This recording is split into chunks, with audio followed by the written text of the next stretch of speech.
Bienvenido y muchas gracias.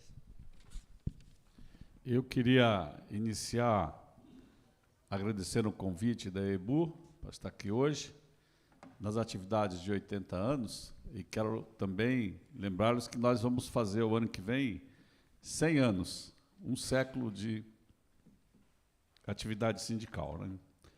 E também, eu acho que é importantíssimo agradecer a presença de Manuel Negro, que conheci, como diz, há muito tempo, não vamos falar quanto, porque não dá ideia que nós estamos velhos, mas faz muito tempo, né? E também, eu acho que é importante, a minha presença aqui também se faz, embora Lalo não esteja aqui, mas vai estar, quinta-feira eu vou estar com ele, que é agradecer que durante todo o período que eu fiquei detido em Curitiba, Lalo insistiu muito para me visitar. E chegou um dia que o diretor do presídio foi até mim e perguntou: "Você conhece um uruguaio chamado Lalo?" Eu falei: "Conheço." Por quê? Porque ele quer te visitar e tem insistido tanto que não é permitido, mas eu vou autorizar. Aí autorizou e Lalo me visitou. E depois, 2 semanas depois, eu saí. Aí o Lalo disse: "Foi só eu visitar que conseguimos libertar o companheiro Vacari." Mas para mim foi um momento muito importante o Lalo ir fazer uma visita, porque não era permitido, de fato, não podia, não se permitia só a visita de advogados e de parentes. E o Lalo, de fato, ele, como nós dissemos, perturbou a vida do diretor, que até que o diretor se sentiu, né? Falou: "Eu vou autorizar, porque ele está insistindo tanto, que eu vou autorizar a visita do Lalo."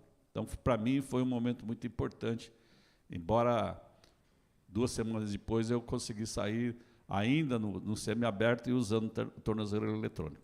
Mas eu quero aqui, antes de mais nada, dizer que nós e os sindicatos dos bancários do Uruguai, nós, CONTRAF, Sindicato de São Paulo, estamos caminhando juntos já faz algum tempo, né? Bastante tempo, inclusive.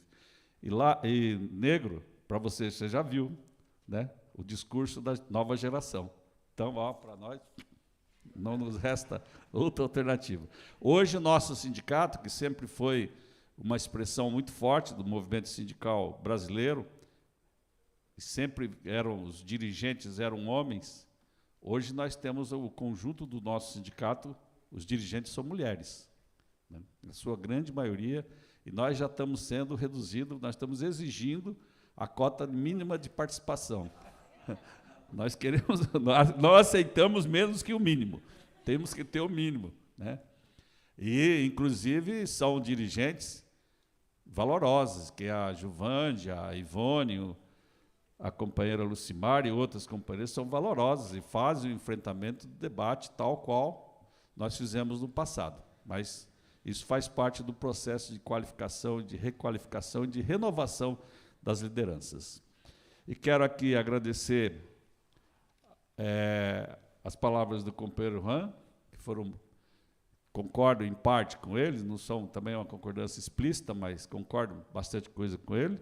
A companheira Lilian, que fez aqui a falação feminista, que eu acho que, em determinados importantes, de fato, as mulheres foram deixadas aquém do merecimento que tinha, e eu sou do tempo do sindicato, que eu comecei a militar no Sindicato dos Bancários de São Paulo em 1978, antes de existir PT, antes de existir CUT, e a participação feminina era muito reduzida, né? Mas nós fomos fazendo também grandes movimentos em defesa dos direitos das mulheres na época, porque fazia parte do contexto de defender os direitos dos trabalhadores, tinha que defender os direitos das mulheres, mas era uma participação muito pequena. Hoje já não é tão, hoje já temos uma participação majoritária, né? Inclusive nos delegados e delegadas que se reterem. O companheiro Fernando, né, que colocou várias questões sobre como a gente avançar nas conquistas, do qual nós compartilhamos, é o que nós temos procurado construir, inclusive gera muito atrito dentro do PT, porque o presidente Lula propôs uma aliança mais ampla, no sentido de que a gente tem que governar com vastos setores da sociedade, não só o PT, puros e firmes, né, mas vamos ampliar, inclusive com a aliança desse quesito, com a aliança com setores, vamos chamar da direita civilizada, porque nós vivemos um problema hoje no Brasil, que é a extrema-direita versus uma direita que aceita o debate político, aceita as regras democráticas e tal, é que nós corremos o risco, né? E, nesse sentido, o presidente Lula propôs, e em determinados momentos, gera ainda um atrito muito grande com bases importantes do nosso partido, que vê isso meio assustador. Uma experiência que vocês já estão aquém, muito além do que nós fizemos, né? Mas nós estamos tentando. Não é que nós não podemos não conseguir, mas nós estamos tentando, né? E, por último, o companheiro Elbio, que nós temos uma grande relação, né, e queremos continuar assim, né? Fazem 80 anos de AIOBU, fazem 100 anos do Sindicato de São Paulo, e o Sindicato de São Paulo, pouca gente conhece a sua história, mas nós fomos fundados na esteira da Revolução Russa, em 1922. Foram os comunistas que fundaram o nosso sindicato em 1923, né, na esteira de toda a transformação que veio com a Revolução Russa. Agora, eu vou iniciar aqui falando, eu vi outro dia uma frase, eu não sei quem é o autor, com certeza não sou eu, que diz o seguinte: a guerra é a política com sangue. E a política é a guerra sem sangue, né? Por que eu começo assim? Porque o que nós estamos vendo hoje, o que vem acontecendo no mundo, especialmente na questão da Ucrânia e da Rússia, é a política com sangue, né? De quem é? Quem é o que é responsável? Na realidade, na minha opinião, os responsáveis são os mesmos que vêm dominando o mundo desde 1945, que aqui, principalmente do nosso lado ocidental, que são os Estados Unidos da América, né? A guerra que está acontecendo hoje, as consequências dela que você colocou, que o companheiro colocou muito bem, que está incidindo sobre todas as nossas coisas, né? E vai incide sobre os empregos, sobre os direitos, sobre os preços, sobre a gasolina, sobre os combustíveis, sobre a energia, enfim, incide nos nossos salários, nada mais é do que a guerra geopolítica dos Estados Unidos contra a Rússia, né? Inclusive, a crise que está se estabelecendo é essa, na minha opinião, né? Porque, de repente, se estabelece um clima, né? A indústria armamentista americana é a grande fornecedora, a indústria que vai fornecer o gás e o petróleo para o Ocidente vem todos dos Estados Unidos. Nós, no Brasil, que não temos mais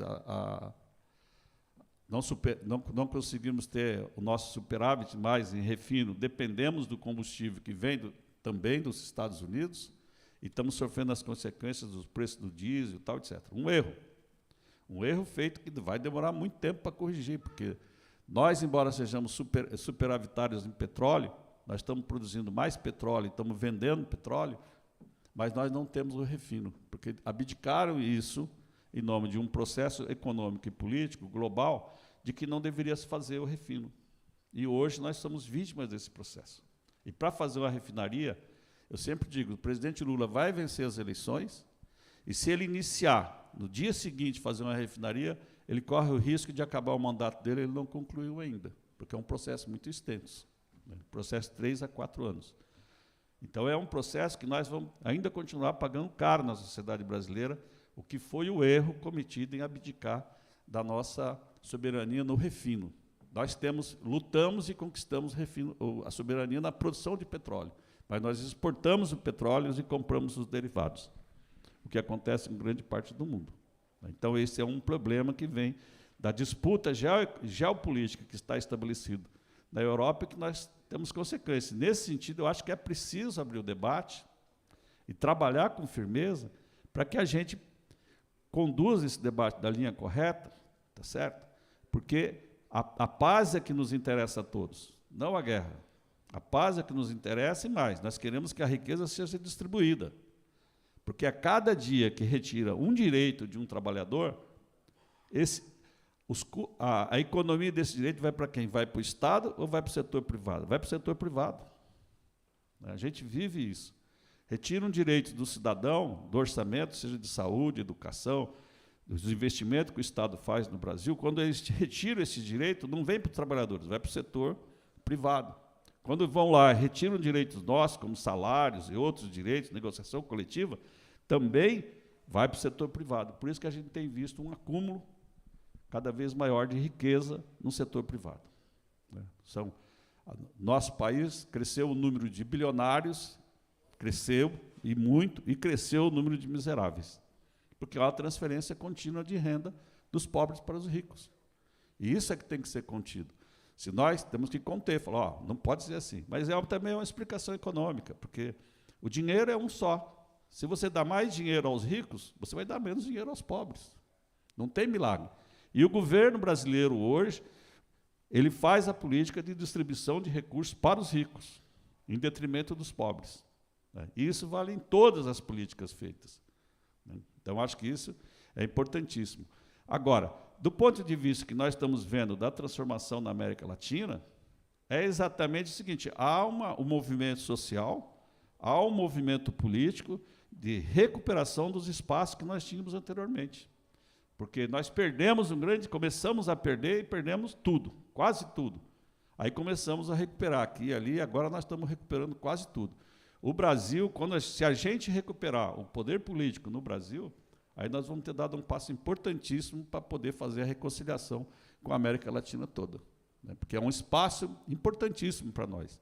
E é um espaço que o presidente Lula vinha enfatizando que era necessário que o Brasil não ficasse de costa virada para a América Latina e de frente para a Europa. Nós temos que olhar e construir a unidade sul-americana, tanto que tem a Unasul, teve várias tentativas de fazer isso. Quando entrou o governo Temer e o Bolsonaro, a primeira providência deles foi começar a desarranjar tudo isso, né? Inclusive o Mercosul, que passa por crises enormes, né? Temos aqui o Rafael, que quando eu estava na CUT, nós atuávamos aqui no debate do Mercosul. Hoje, se nós formos fazer essa atuação, nós não teríamos o que fazer, estaríamos desocupados os dois, porque não existe, né? Nós fazíamos debate importantíssimo sobre a participação dos trabalhadores, os direitos dos trabalhadores do Mercosul. Tinha um debate no conjunto dos sindicatos, na esfera do Mercosul. Hoje não existe, né? Então, acho que é importante a gente ter claro isso, porque nós vamos recuperar, vamos ganhar as eleições no Brasil. E não é só isso. Nós vamos ganhar a eleição num estado que tem quase 1/3 dos votos, que é São Paulo, que é um feito que ninguém imaginava. Se não imaginava, um ano atrás, ganhar as eleições na Colômbia, há um ano atrás, ninguém imaginava que nós podíamos disputar e ganhar a eleição em São Paulo. Não passava. Se alguém dissesse, o PT vai eleger o governo de São Paulo, interna, o cara está louco, é melhor internar o cidadão, porque é completamente louco. E hoje nós estamos na frente, para nosso espanto. Nós mesmos ficamos espantados que nós podemos ganhar e vamos ganhar. E isso faz uma mudança de qualidade no governo muito grande, porque nós governamos 14 anos sempre com São Paulo, Paraná, Minas não, São Paulo, Paraná, na oposição. E agora nós podemos governar durante 4 anos com São Paulo, dentro da regra de que temos que ampliar a participação da sociedade no conjunto das decisões políticas. Então, acho que é importantíssimo, é um avanço assim, gigantesco. E, para vocês terem uma ideia, em São Paulo são 35 milhões de eleitores. E nós estamos conseguindo, a duras penas, o presidente Lula vai atingir 40% dos votos em São Paulo, que é determinante para ganhar as eleições. E 40% dos votos em São Paulo é muito voto, né? Agora, isso faz parte de todo um debate político que se coloca, porque aí vai ampliar muito quais as políticas que nós queremos e o que é que nós queremos discutir no conjunto da política global. Porque a política global, tal como vinha sendo executada, ela vai acabar, na minha opinião. Vai acabar em função a pandemia foi um problema, e a guerra da Ucrânia está sendo outro problema. Porque as cadeias produtivas muito extensas, elas estão tendo dificuldade de superar. E aqui eu quero dizer para vocês 2 exemplos. A Volkswagen do Brasil tem uma cadeia produtiva muito extensa. Volta e meia para setores inteiros da Volkswagen por falta de peças. Falta de de peças, porque tem peças que são produzidas na China, são produzidas em outros lugares, e não consegue chegar. A Toyota, que é uma representante, uma empresa tão multinacional quanto a Volkswagen, ela tem a cadeia produtiva dela mais curta. E aí ela está conseguindo fazer e manter a sua produção de automóveis sem paralisações. Porque está logo ali, a produção deles é logo ali, né? Não é do outro lado do mundo, como faz a Volkswagen. E isso vai trazer reflexos para o conjunto da sociedade e para a forma como os trabalhadores se organizam no mundo. Porque essa globalização que estava existindo, ela tende a fazer a internalização das suas economias desse processo industrial. E isso vai mudar, tá certo? Muito. Vai voltar ao debate de que o Mercosul é importante, porque em determinado momento, a globalização, o Mercosul está dentro. Não, vai voltar que o Mercosul é importante. Na minha opinião, vai voltar esse debate. Porque nós vamos precisar que esse debate seja feito. Assim como vai, a proximidade dos mercados vão trazer com que a gente faça a mobilização e a construção dos nossos sindicatos, né? Porque os nossos sindicatos passamos por uma crise forte. Uma crise onde a essência da desregulamentação foi, se houve desregulamentação na economia, nos salários e nos direitos dos trabalhadores, elas foram as mais realizadas, e não foram poucas, né?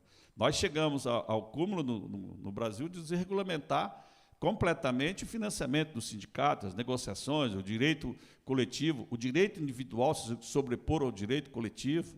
E nós queremos inverter isso.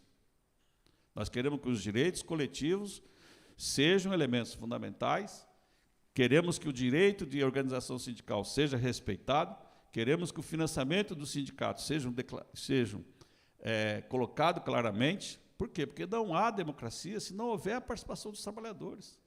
E a participação dos trabalhadores se dá onde? Nos sindicatos, reivindicando, né, não só os seus direitos, mas como também as transformações democráticas, tal como nós sempre fizemos. E se estabeleceu uma crise sem fim, né? Embora nós, da CUT, sempre tenhamos defendido o fim do imposto sindical. Nós éramos contra, sempre fomos contra, sempre se pautamos contra, achamos que era errado, que tinha que acabar, mas quando eles acabaram, não acabaram com isso, acabaram com tudo.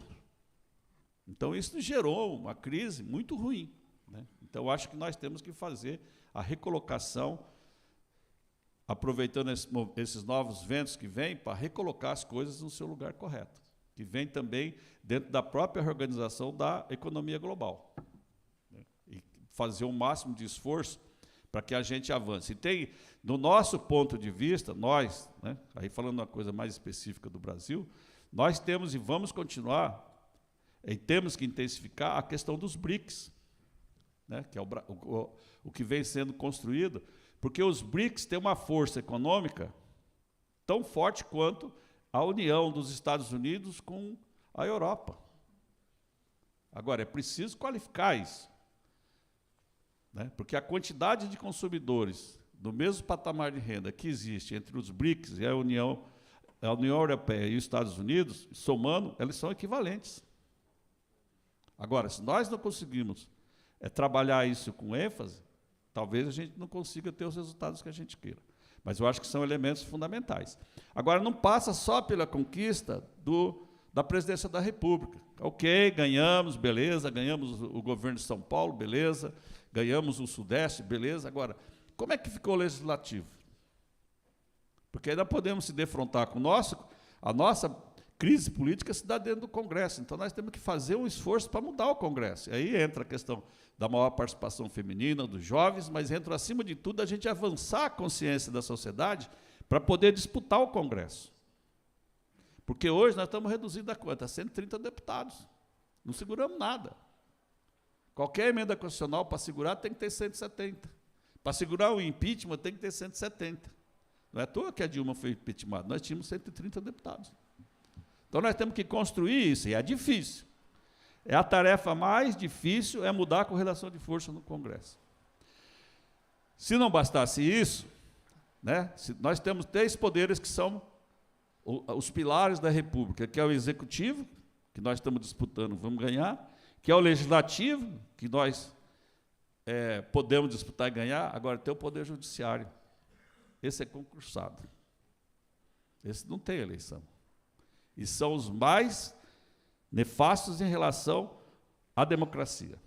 Porque cada juiz tem um entendimento, e a grande maioria dos juízes hoje tem o entendimento de que é preciso tolher qualquer avanço e qualquer sinal de avanço democrático e de participação de outros setores. Então, os juízes, hoje, são um terror. Né? Intervêm na lei, recentemente interviram na lei do aborto, eles intervêm na lei de não sei do quê, com decisões jurídicas, proibindo, etc. Especificamente o que foi feito na Lava Jato. A Lava Jato é uma coisa completamente ilegal, fora da lei, não é à toa que está caindo, o juiz está sendo já execrado do ponto de vista da política, mas eles fizeram um horror. Eles tinham como objetivo, capitaneado e organizado pelo Departamento de Justiça dos Estados Unidos, que era impedir e retirar o PT do poder. E fizeram, e executaram e tiraram.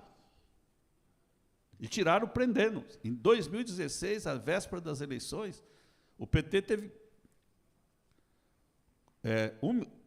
tiveram presos. Em 2016, à véspera das eleições municipais, prenderam o Palocci, o Paulo Bernardo, prenderam o Guido Mantega, prenderam Paulo Ferreira, no Rio Grande do Sul. Fizeram um rapa. Tudo isso toda hora na televisão. Tudo ladrão, tudo ladrão, tudo ladrão. Onde estão as provas? O que eles roubaram? Onde foi o dinheiro? Cadê o dinheiro? De onde saiu o dinheiro que foi roubado? E aí, eu trouxe esse livro, que é um livro que foi escrito pelo presidente Lula, que é o Memorial da Verdade, porque aí coloca, e é fácil, como eu tenho dito, é muito fácil de ler, porque é um livro pequeno, com letras grandes, tá certo? Que aí coloca claramente que eles dizem que recuperaram 6 bilhões de reais para a Petrobras. 6 bilhões, 1 bilhão de dólares. Só que eles destruíram, para recuperar 1 bilhão de dólares, destruíram 40 bilhões de dólares na economia. E destruíram todas as nossas grandes empresas, acusando de roubo.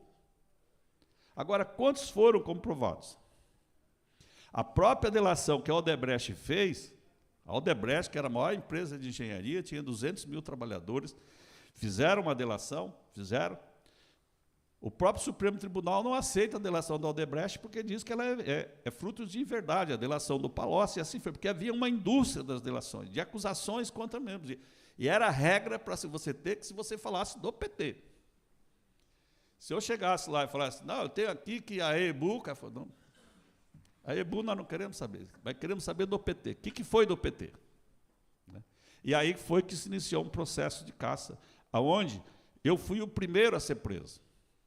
Eu fui preso dia 16 de abril de 2015. Eu fui preso no exercício da função de secretário de Finanças do Partido dos Trabalhadores. Eu me licenciei preso, porque eu tinha que licenciar, porque não dava para gerir as finanças do Partido dos Trabalhadores da cadeia. Mas eu fui o primeiro, mas era uma escalada. E todos nós sabíamos que eles estavam fazendo uma escalada. E fizeram a escalada, porque eles queriam o presidente Lula. Eles queriam atingir, de fato, a grande liderança.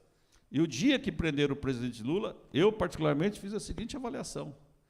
Eles erraram, porque eles não vão conseguir manter a prisão do presidente Lula. E todos nós vamos sair junto com o presidente Lula, os políticos que estavam, né? Lógico. E, de fato, quando derrubou a segunda instância, por pressão enorme que havia, saímos todos os que estavam, né? Eu, Zé Dirceu, Delúbio, enfim, todos que estavam presos foram colocados em liberdade. Agora, o objeto central deles sempre foi esse. Então, isso se coloca que o Poder Judiciário está sem qualquer tipo de controle. Os juízes fazem o que querem. E eles dizem que tem provas. Ah, mas tem outra instância que tem... Não, como a própria Lava Jato dizia, na segunda instância tem que rever as provas. Eles falavam, não precisa rever, porque nós já vimos, por que outros têm que ver? Nós já vimos. Então, está absolutamente sem controle. Né? E esse é um problema sério que nós temos do ponto de vista da construção da democracia. Porque eles intervêm nos processos, intervêm nas eleições, intervêm nas organizações sociais, restringem atividades sindicais. Nós tivemos recentemente uma greve de ônibus em São Paulo, que o juiz decretou que 80% tinha que trabalhar.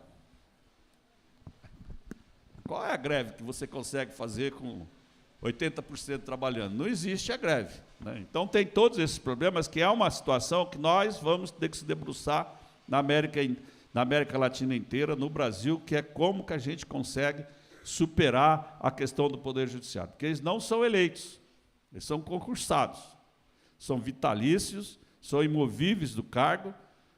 Então, nós temos um problema aqui. Como é que nós vamos resolver isso? Porque nós corremos o risco, né? Como nós tivemos.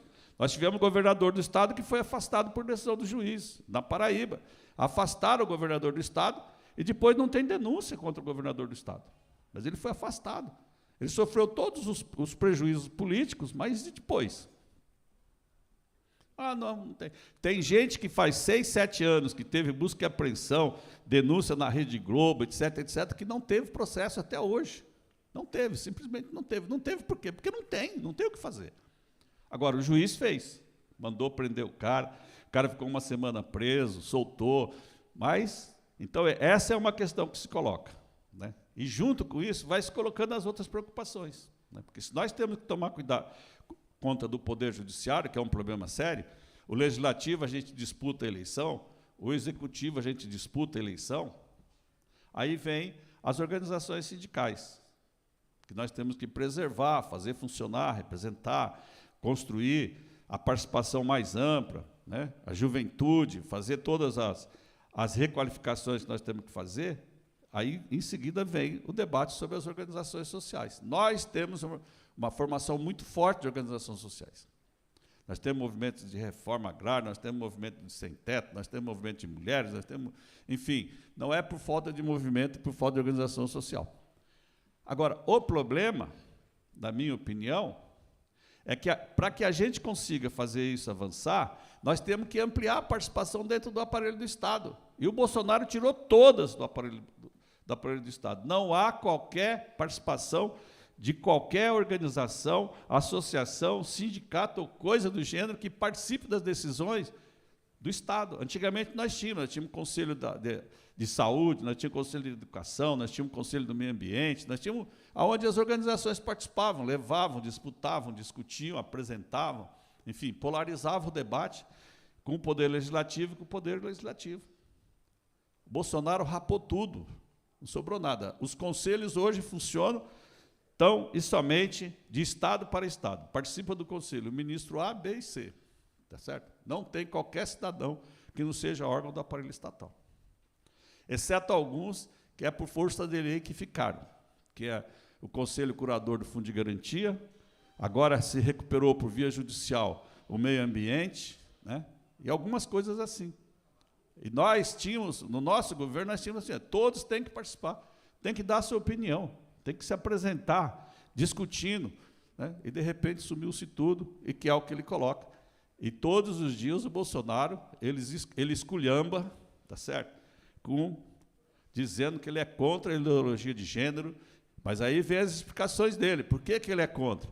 Porque ele é contra ensinar sexo na escola para as crianças, porque ele é contra o casamento de homem com homem, ele é contra isso, que para ele a ideologia de gênero é isso. E nós sabemos que não é isso, mas é o que ele coloca para a opinião pública todos os dias, né? E aí vai criando-se como se a ideologia de gênero fosse isso, né? Mas a sociedade, nós esperamos que ela reaja, e temos feito todo o debate para tal, né? Agora entrou, o companheiro colocou muito bem, que entrou a violência na política. Nós tivemos o assassinato do tesoureiro do PT de Foz do Iguaçu, né? E aí, quando vem a repercussão da mídia, eles colocam assim, é preciso acabar com os extremismos. Ué, mas o PT foi o que morreu. O cidadão estava numa festa de aniversário, não estava na atividade política. Entra um cara, mata o cidadão, aí fala, não, tem que acabar com o extremismo político do PT, mas como assim? Então nós vamos parar de morrer, é isso? Porque a nossa parte nessa confusão foi morrer, né? Então começa-se um debate como se fosse dois lados extremos, quando não tem a direita matando aqueles que eles têm divergência, né? Então isso não se trata de um extremismo, se trata de inibir e acabar com a violência. Mas o presidente da República prega o contrário. Durante todo esse episódio até agora, ele só deu respostas no sentido de afirmação do que foi feito, não de negação. O máximo que ele disse que não tem nada a ver com isso. O máximo da negação que ele fez foi isso, mas depois disso já apareceu incentivando o uso de arma, incentivando o uso da violência, tal, etc. Então, esse é um paradoxo do que nós temos que trabalhar, nós temos que estar presentes, né? Como que nós vamos fazer tudo isso em 4 anos, eu não sei. Tá certo? Mas é preciso que a gente faça tudo isso em 4 anos. Eu acho, essa é a minha opinião, é a opinião que nós debatemos, que nós temos construído, né? Eu tenho andado muito no interior de São Paulo, porque é uma situação muito difícil para nós. Tem regiões no interior de São Paulo, que é o estado mais avançado, que o Bolsonaro tem 70% de preferência nos votos, né? Porque o estado de São Paulo é o estado mais forte que tem no país, não só do ponto de vista da indústria, mas do agronegócio também, né? E é uma relação muito difícil de você debater, construir, mas nós temos lá os nossos representantes dos movimentos sociais, dos sindicatos, dos partidos políticos que estão com a gente, debatendo e dizendo que é preciso mudar esse rumo das coisas. E isso é fundamental para que se mude o conjunto das coisas na América Latina, e que a gente volte a fazer o que nós tínhamos feito do ponto de vista de construir um relacionamento muito amplo com a África, né? O Brasil estava construindo isso, e, de repente, também, é outra coisa que acabou, se fechou. Se o Lula abriu 43 embaixadas na África, o Bolsonaro deve ter fechado as 45. Né? Deve ter fechado todas que o Lula abriu, mais algumas que ele achou que era desnecessária, porque ele tem uma política forte contra os povos africanos.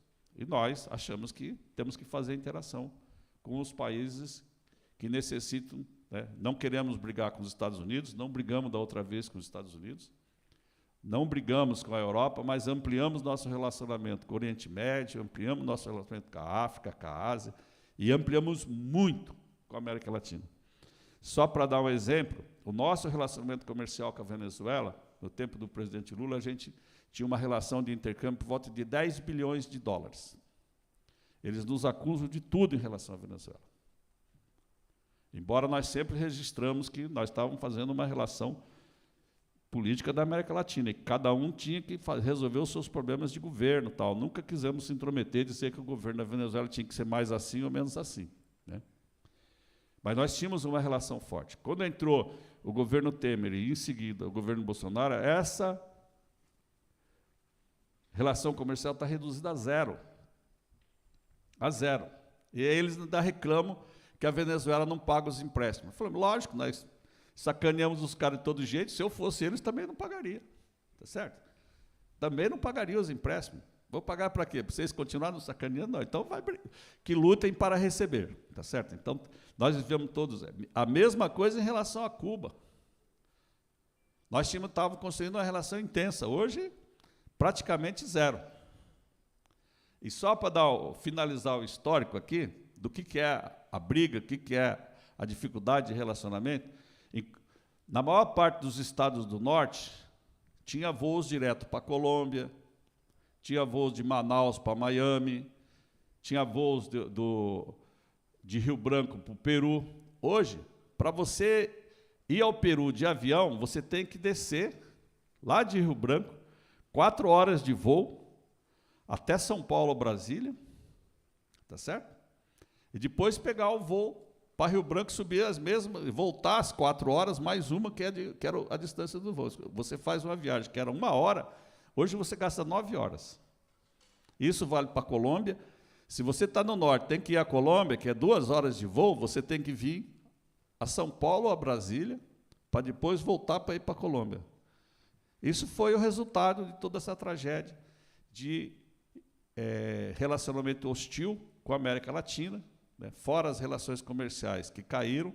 Ainda tem uma crise agora, ainda está acontecendo a crise do gás de novo com a Bolívia, né, porque o governo brasileiro quer que honre os contratos feitos com a junta interventora da Bolívia, e os representantes do governo boliviano, não, nós não queremos voltar ao debate anterior, que era outro preço. Esse preço, então, está uma confusão, né, que vai se resolver, com certeza, quando o presidente Lula assumir, assim como foi da outra vez, que também tinha confusão e foi resolvido assim. Mas isso é um pouco da avaliação que eu faço, que nós temos debatido, de que o Poder Judiciário está sem controle, é preciso que se controle, que se discuta, e que ele incidiu de forma, principalmente o Ministério Público do Paraná, em maior parte dos estados, interviu no Panamá, interviu na Colômbia, interviu no Peru, tentou intervir na Argentina, mas foi repelido. No Uruguai, não teve nenhum espaço. Tentou intervir na Bolívia, também acabou sendo repelido. Mas eles fizeram como se fosse o Ministério Público Federal do mundo, né? Coisa que não é atribuição deles, não é para isso há que debater, né? Há que colocar no devido lugar. Há que ter força política para que se faça isso. Então, era isso que eu coloco e quero que a EBU tenha mais 80 anos de luta, no mínimo, tá certo? E que a gente consiga fazer avançar a luta dos trabalhadores na América Latina, no Brasil, no Uruguai, e também organizando as nossas forças para fazer de frente a esse debate. Como eu comecei dizendo, a guerra é a política com sangue, tá certo? É o que eles estão fazendo hoje. Os Estados Unidos está começando a exercitar a política com sangue, que é a guerra. E nós temos que juntar para colocar fim a esse debate, a essa forma de luta, porque ela não nos interessa. Interessa aos vendedores de arma, interessa a todos aqueles grandes monopólios, mas não a nós, sociedade, a não nós, aqueles que vivem, tá certo? Da dureza do seu próprio trabalho. Então, era isso que eu queria colocar a todos vocês, e agradeço mais uma vez a solidariedade do Sindicato do EBU, naquele momento ruim que nós estávamos passando, né? E a atenção que vocês estão dispensando hoje aqui.